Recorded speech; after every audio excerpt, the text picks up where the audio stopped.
কল্পনা করুন একটি সকাল। শহরের কোলাহল এখনো শুরু হয়নি। হঠাৎ করে একটি অদ্ভুত শব্দ, কোথাও যেন পাথর ভাঙার আওয়াজ, তারপর নীরবতা। এই নীরবতার মধ্যেই লুকিয়ে আছে আমাদের আজকের গল্প। একটি গল্প যা বলবে কিভাবে একজন গুহামানব আধুনিক শহরে এসে পৌঁছেছিল। তার নাম ছিল গ্রোক। হাজার বছর আগে, যখন পৃথিবীতে কোনো শহর ছিল না, কোনো গাড়ি ছিল না, কোনো মোবাইল ফোন ছিল না, তখন গ্রোক বাস করত একটি পাহাড়ি গুহায়। তার জীবন ছিল সহজ। সকালে উঠে শিকার করা, আগুন জ্বালানো, খাবার রান্না করা, রাতে তারাদের দিকে তাকিয়ে ঘুমিয়ে পড়া। কিন্তু একদিন এক অদ্ভুত ঘটনা ঘটল। গ্রোক যখন একটি বিশাল মাছ ধরার জন্য নদীর ধারে গিয়েছিল, তখন হঠাৎ করে আকাশে একটি উজ্জ্বল আলো দেখা দিল। সেই আলো ক্রমশ বড় হতে লাগল। গ্রোক ভয় পেয়ে গেল, কিন্তু কৌতূহল হল। সে ধীরে ধীরে সেই আলোর দিকে এগিয়ে গেল, আর তারপরই সবকিছু অন্ধকার হয়ে গেল। যখন গ্রোকের চোখ খুলল, তখন সে দেখল সম্পূর্ণ ভিন্ন একটি জগৎ। চারদিকে উঁচু উঁচু দালান, রাস্তায় অদ্ভুত ধাতব জন্তুরা দৌড়াচ্ছে, আকাশে পাখির মতো কিছু উড়ছে, কিন্তু সেগুলো পাখি নয়। গ্রোক বুঝতে পারল না এটা কোথায়। সে তার গুহায় ফিরে যেতে চাইল, কিন্তু পথ খুঁজে পেল না। প্রথম দিনটা ছিল ভয়ানক। গ্রোক রাস্তায় দাঁড়িয়ে চিৎকার করছিল। মানুষজন তাকে দেখে ভয় পাচ্ছিল। তার গায়ে ছিল পশুর চামড়ার পোশাক, হাতে ছিল পাথরের তৈরি অস্ত্র, চুল ছিল এলোমেলো, দাড়ি ছিল লম্বা। সে দেখতে ছিল একদম আলাদা। একজন পুলিশ এসে তাকে জিজ্ঞেস করল, তুমি কে, কোথা থেকে এসেছ? কিন্তু গ্রক তার ভাষা বুঝতে পারল না। সে তার নিজের ভাষায় কিছু বলার চেষ্টা করল, কিন্তু কেউ বুঝতে পারল না। অবশেষে একজন দয়ালু মানুষ এসে তাকে সাহায্য করল। তার নাম ছিল রাজু। রাজু ছিল একজন সমাজসেবক। সে বুঝতে পারল যে গ্রক হয়তো কোনো দুর্ঘটনার শিকার, হয়তো মাথায় আঘাত পেয়ে স্মৃতি হারিয়েছে। রাজু গ্রককে তার বাড়িতে নিয়ে গেল, তাকে খাবার দিল, নতুন কাপড় দিল। কিন্তু গ্রক সবকিছুতেই অবাক হচ্ছিল। যখন রাজু বৈদ্যুতিক বাতি জ্বালালো, গ্রক ভয়ে লাফিয়ে উঠল। সে ভাবল এটা কোনো জাদু। যখন রাজু টেলিভিশন চালু করল, গ্রক ভাবল যে ছোট মানুষেরা বাক্সের ভিতরে বন্দী হয়ে আছে।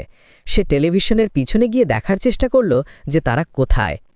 রাজু ধীরে ধীরে গ্রককে আধুনিক জীবনের সাথে পরিচয় করিয়ে দিতে লাগল।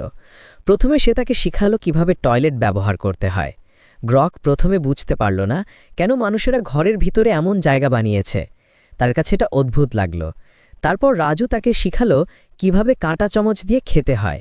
গ্রক প্রথমে হাত দিয়েই খেতে চাইল, কিন্তু ধীরে ধীরে সে শিখে গেল। যখন সে প্রথম আইসক্রিম খেল, তার মুখে এমন হাসি ফুটে উঠল যেন সে স্বর্গের স্বাদ পেয়েছে। সবচেয়ে মজার ব্যাপার হল যখন গ্রক প্রথম গাড়িতে চড়ল। রাজু তাকে বাসে করে শহর ঘুরিয়ে নিয়ে গেল। গ্রক জানালা দিয়ে বাইরে তাকিয়ে দেখছিল। তার কাছে মনে হচ্ছিল যেন সে উড়ছে।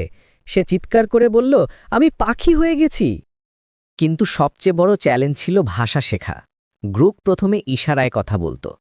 রাজু তাকে ধীরে ধীরে বাংলা শব্দ শেখাতে লাগল। পানি শব্দটা শিখতে গ্রোকের ৩ দিন লেগেছিল। কিন্তু যখন সে শিখে গেল, তখন সে সারাদিন পানি পানি বলে চিৎকার করত। একদিন রাজু গ্রোককে নিয়ে বাজারে গেল। গ্রোক দেখল অনেক মানুষ একসাথে। তার কাছে মনে হলো এটা কোনো উৎসব। সে খুশি হয়ে নাচতে শুরু করল। মানুষজন তাকে দেখে হাসতে লাগল, কিন্তু গ্রোক পরোয়া করল না। সে তার আনন্দ প্রকাশ করল।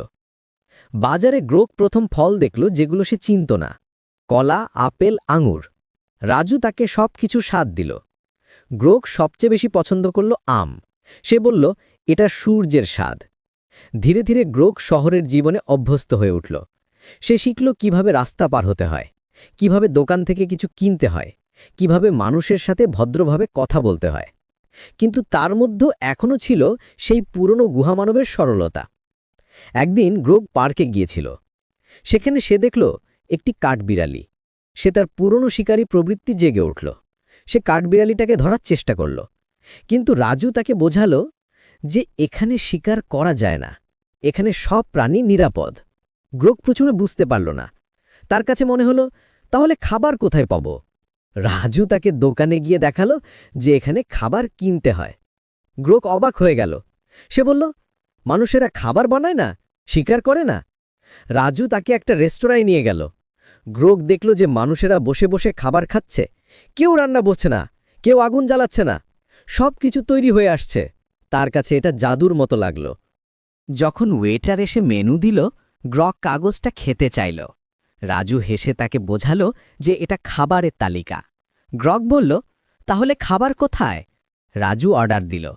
কিছুক্ষণ পর খাবার এলো। গ্রক অবাক হয়ে গেল। সে বলল, এটা কিভাবে সম্ভব? সবচেয়ে মজার ঘটনা ঘটল যখন গ্রক প্রথম মোবাইল ফোন দেখল। রাজুর ফোনে কল এলো। গ্রক দেখল যে রাজু একটা ছোট বাক্সের সাথে কথা বলছে। সে ভাবল রাজু পাগল হয়ে গেছে। কিন্তু যখন রাজু তাকে বোঝালো যে এর মাধ্যমে দূরের মানুষের সাথে কথা বলা যায়, গ্রগ একদম বিশ্বাস করতে পারল না। রাজু তাকে একটা ফোন কিনে দিল। গ্রগ প্রথমে ভয় পেল। সে ভাবল এটা কোনো জাদুর বস্তু। কিন্তু ধীরে ধীরে সে শিখে গেল। যখন সে প্রথম কারো সাথে ফোনে কথা বলল, সে চিৎকার করে বলল, আরে তুমি এই ছোট বাক্সের ভিতরে কিভাবে ঢুকলে? এভাবে দিন যেতে লাগল। গ্রগ ধীরে ধীরে আধুনিক জীবনের সাথে মানিয়ে নিতে লাগল। কিন্তু তার মধ্যে এখনও ছিল সেই পুরনো সরলতা। সে যখন কোনো সমস্যার সম্মুখীন হতো, তখন সে সরাসরি সমাধান খুঁজত। কোনো জটিলতা নেই, কোনো রাজনীতি নেই। একদিন গ্রগ দেখল যে দুইজন মানুষ ঝগড়া করছে। তার গুহামানবের মন বলল যে তাদের মধ্যে লড়াই হবে। কিন্তু সে দেখল যে তারা শুধু কথা বলছে, কোনো মারামারি নেই। সে রাজুকে জিজ্ঞেস করল, তারা কেন লড়াই করছে না? রাজু বোঝালো যে আধুনিক সমাজে কথা দিয়ে সমস্যার সমাধান করা হয়। গ্রগ এই নতুন ধারণায় মুগ্ধ হয়ে গেল। সে বলল, তাহলে কেউ কাউকে মারে না? রাজু বলল, মারা নিষেধ। গ্রগ বলল, তাহলে শক্তিশালী কে? রাজু বোঝালো যে এখানে জ্ঞানই শক্তি। এই গল্পের শেষে গ্রোক বুঝতে পারল যে সভ্যতা মানে শুধু বড় বড় দালান বা গাড়ি নয়। সভ্যতা মানে হল মানুষের মধ্যে ভালোবাসা, সহযোগিতা আর বোঝাপড়া। সে তার গুহার জীবন ভুলে গিয়ে এই নতুন জগতে নিজের জায়গা করে নিল। আর রাজুর মতো মানুষদের কারণে সে বুঝল যে শহরেও হৃদয় আছে।